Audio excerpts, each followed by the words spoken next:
All right, Brent, I say this a million times, even when I speak. This is probably one of my most favorite topics.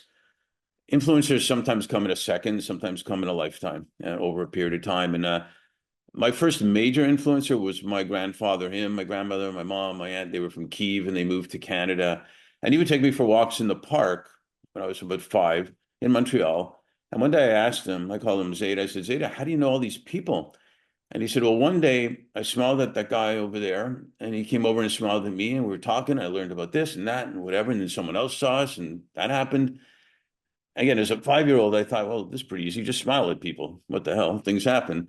And then you learn it's the power of his smile was incredible, how it opened things up physiologically and emotionally, actually. And so with that said, that's mine, and we all have many. Could you share two or three people that have been influencers in your life?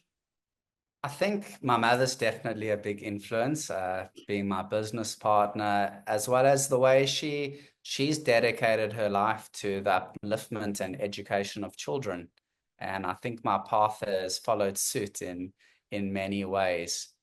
Um, I think Nelson Mandela also big inspiration in terms of going through such hardship, taking a whole country out of a place of tension and imminent like civil war, and transitioning it with a message of love, a message of forgiveness.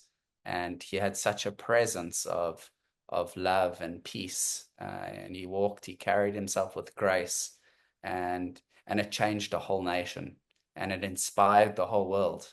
Um, 100%. so he's a huge inspiration to me, and I was very fortunate to have met him when I was younger. Very. Um, And like I I said to you think, before, I think he looked at you not like just a kid, but as someone that had value.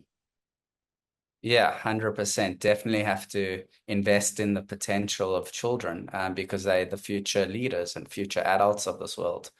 Um, and then I think I've been strongly influenced by the yogic masters and many of the leaders from the East. Mm.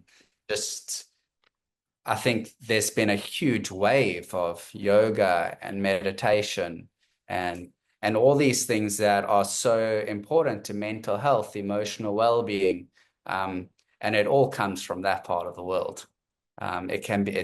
It's packaged and sold in many different ways as mindfulness and all these wonderful tools. But it all started in in that part of the world.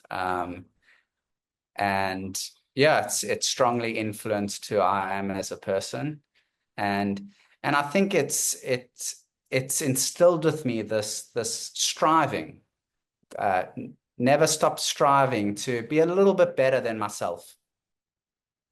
Well, Um, I think yourself is pretty damn good, but we can always all of us can always strive more, and that's what purpose is about also at the end of the day. And but we do it best together.